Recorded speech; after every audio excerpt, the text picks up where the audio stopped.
کہ لوگوں کو یہ شکایت ہے کہ امدادی سامان سیاسی طور پر انفلوئنشل لوگوں کو فراہم کرنے کی توجہ دی گئی. اس سلسلے میں لوگوں نے بالاکوٹ مظاہرہ کیا. یہ تھا reported political impact of the earthquake on 15 March 2006. نہیں، میرے خیال میں یہ ایسی صورتحال نہیں تھی. نیلم ویلی کا آپ نے ذکر کیا کہ ایک ہفتے تک نہیں پہنچی. وہاں پہ چکوٹھی میں کہا گیا کہ وہاں پہ پرابلمس ہیں. چکوٹھی کو ہم نیلم ویلی سے تھوڑا سا علیحدہ کرتے ہیں. چکوٹھی کا راستہ اتنا دشوار گزار نہیں تھا جتنا نیلم کا. نیلم کو کئی دن لگے کھولتے ہوئے. اگر آپ وہ تصاویر دیکھیں جو نیلم ویلیز کی ہیں تو آپ کو اندازہ ہوگا کہ کتنی مشکلات تھیں اس روڈ کو کھولنے کے لیے. ہیلی کاپٹرز میں سامان جا رہا تھا لیکن ہیلی کاپٹرز کتنا سامان اٹھا سکتے تھے، لہذا شارٹیجز ضرور تھیں اس علاقے میں شروع میں. ہیلی کاپٹرز کی بات تھی، میں نے کہا کہ آپ کے پاس ہیلی کاپٹرز کم تھے، آپ کو زیادہ لینی چاہیے. آپ نے کچھ بات تو نہیں کی.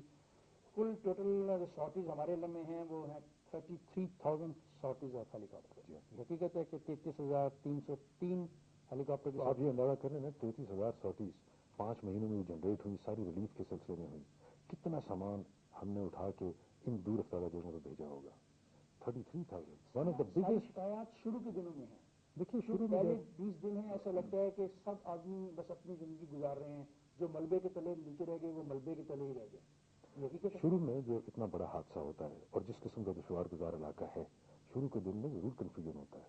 ہمارا ادارہ 10 تاریخ کو قائم ہوتا ہے، چند دنوں میں یہ افیکٹو ہو جاتا ہے، لیکن پہلے دن سے کوآرڈینیشن ہو رہی. میں نے آپ کو مثال دی کہ 700 کے قریب کیجولٹیز جو ہیں آرمی ایویشن نے پہلے دن ایویکویٹ کی، تو سیکنڈ ڈے بھی تو یہی کام ہو رہا تھا. لیکن سر یہ بھی تو کہا جا رہا ہے کہ 22 اکتوبر تک باغ میں سینکڑوں لاشیں پڑی تھیں، انہیں دفنانے کا کوئی انتظام بھی نہیں. میرے خیال میں یہ ایک بات درست نہیں ہے کہ سینکڑوں لاشیں پڑی ہوئی تھیں 20 تاریخ تک. ایسی کوئی انفارمیشن میرے پاس نہیں ہے. یہ اپنا اقوام متحدہ کی امدادی کارروائیوں کے کوآرڈینیٹر کا بیان ہے کہ 23 اکتوبر 2005 کو 8 لاکھ سے زائد لوگ کھلے آسمان تلے پڑے تھے. ابھی دیکھیے جب 35 لاکھ لوگ افیکٹ ہوں اور آپ نے ان کو ٹینٹز وغیرہ پرووائڈ کرنی ہو، دنیا کے کس حصے میں اس تعداد میں ٹینٹس موجود ہیں؟ ہمیں چاہیے تھے منیمم 6 لاکھ. پاکستان جو کہ دنیا کا سب سے زیادہ ٹینٹ پروڈیوسر ملک ہے، اس کی ٹوٹل کیپیسٹی 2,500 پر ڈے ہے. ہمیں چاہیے تھے 6 لاکھ. تو آپ یہ اندازہ کیجئے کہ 12 دنوں کے اندر یہ آپ رپورٹ کہہ رہے ہیں، کہاں سے اتنے زیادہ ٹینٹ آ سکتے تھے؟ یہ تو 8 لاکھ کی بات کر رہے ہیں، 35 لاکھ لوگ افیکٹڈ تھے. سو اکثر و بیشتر لوگوں کو مل چکے تھے. 12 دنوں کے اندر کوئی کسی طریقے سے آپ 35 لاکھ لوگوں کو ٹینٹس مہیا کر کے نہیں کر سکتے. 15 دن میں آپ نے 43,000 خیمے تقسیم کیے میرا خیال ہے. شوکت سلطان کا یہ موقف ہے کہ 15 روز میں 43,000 خیمے تقسیم کیے گئے. نہیں، میرے خیال میں یہ مجھے پتہ نہیں کس کانٹیکسٹ میں انہوں نے بات کی ہے، اس سے کہیں زیادہ ہوئے ہوں گے. ریزن بینگ کہ سب سے پہلے تو فوج کو حکم دیا گیا کہ آپ اپنے تمام ریزرو سٹاکس جو ہیں ٹینٹس کے وہ بانٹ دیں، تو ہزاروں تو وہ بانٹ دیے گئے. اس دوران میں جو ترسیل شروع ہوئی اور پاکستان کے اندر جتنی کوانٹٹی تھی ٹینٹس کی اور جو ان کی پروڈکشن کیپیسٹی تھی وہ خرید لی گئی. ان کی ترسیل شروع ہو گئی تھی، باہر سے آنے شروع ہو گئی. یہ جو بات آپ ٹینٹوں کی کر رہے ہیں، کیا اس میں ایسا نہیں پھر ایک اسٹیج پہ ہوا کہ لوگوں نے اس کا ناجائز فائدہ بھی اٹھایا اور ایسے انفیریئر قسم کے ٹینٹ آپ کو فراہم کیے جو کہ لوگوں کے قابل استعمال بھی نہیں تھے؟ حتمی طور پہ یہ نہیں کہا جا سکتا، لیکن بعض شکایات تھیں کہ کوالٹی صحیح نہیں. ہم یہ لے رہے ہیں بریک جائے گا نہیں، ہمارے ساتھ رہے گا.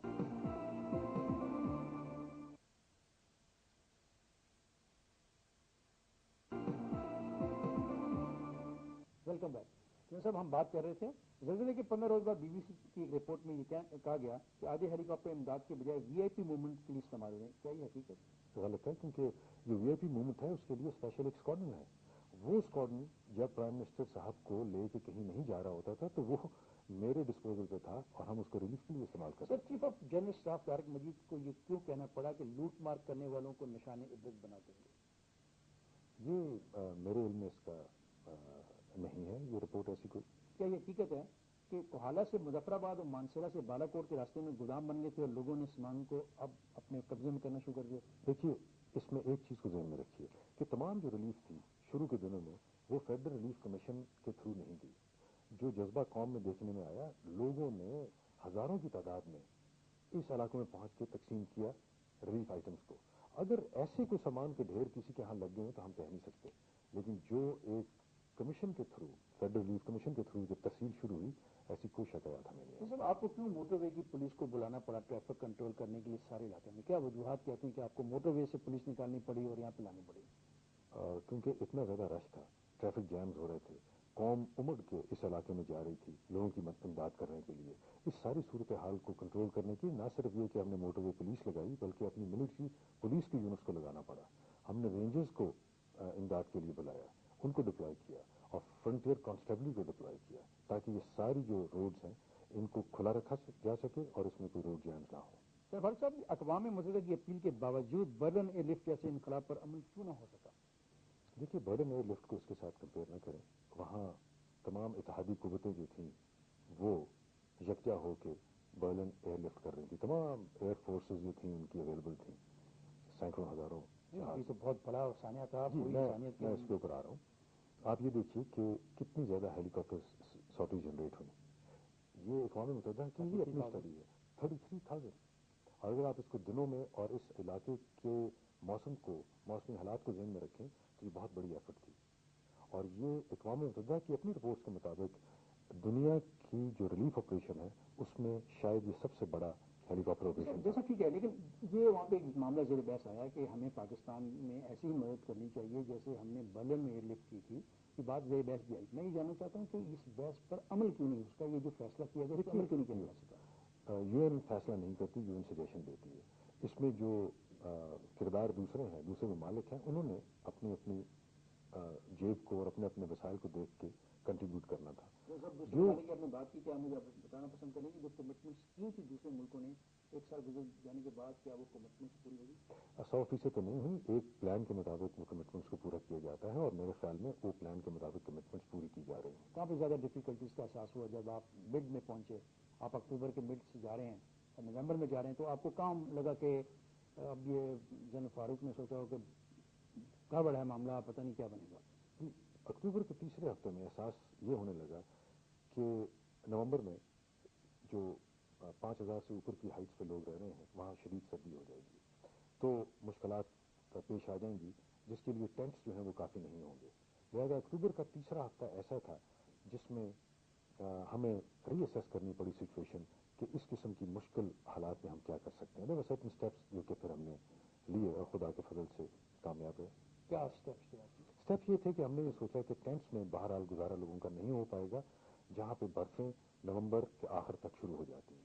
تو یہ فیصلہ کیا حکومت نے کہ ایک جس کو ہم کہتے تھے 1 room out of the rubble, یعنی جو مسمار شدہ گھر ہیں اس میں سے ایک کمرہ بنا کے ان کو دینا. اس کے لیے کوئی 7 لاکھ سے زیادہ کارگریٹ شیٹس ہم نے اسٹیل مل سے خریدی اور کراچی سے لے کے جہاں تک ان کی تفصیل مفت ان کو بانٹا. فوج کی 18 یونٹس نے مل کے پہاڑوں پہ چڑھ کے لوگوں کی مدد کی گھر بنانے میں. NGOs, international organisation, ان کو ہم نے اپنے اس پلان کے مطابق کوآرڈینیٹ کیا اور سب نے مل ملا کے بچا لیا اپنے اس پلان کے مطابق. جی, جو انٹرنیشنل اسیسمنٹ تھی وہ یہ تھی کہ 5 اور 7,000 فٹ کی بلندی کے اوپر کچھ 4 لاکھ لوگ رہ رہے تھے. آپ کی اسسمنٹ کیا ہے؟ وہ ان کی اسیسمنٹ صحیح تھی, 4 لاکھ کے قریب میکسیمم تھے. تو ان کو ہم نے کچھ 1.25 لاکھ کے قریب ایک کمرے بنا کے دے دیے دسمبر کی 10 تاریخ تک. اس کے بعد ہم نے کنسنٹریٹ کیا 2,000 اور 5,000 فٹ کی درمیان, اور فروری تک خدا کے فضل سے اوور آل سب کی کمبائنڈ ایفرٹ سے 3.25 لاکھ کے قریب ان کو کمرے دے دیے. صاحب, آپ کے چیف آف آرمی صاحب کو یہ کیوں کہنا پڑا چوٹیوں پر رہنے والے وادیوں میں آ جائیں؟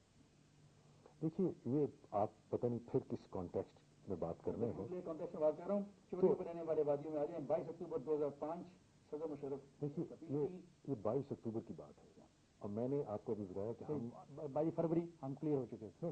آپ کو میں نے ابھی یہ بتایا کہ تیسرا ہفتہ جو اکتوبر کا تھا وہاں ہم انالیسس کر رہے تھے کہ کیا کچھ ہو سکتا ہے اور کیا آسانی پیدا کی جا سکتی ان لوگوں کے لیے. اس لیے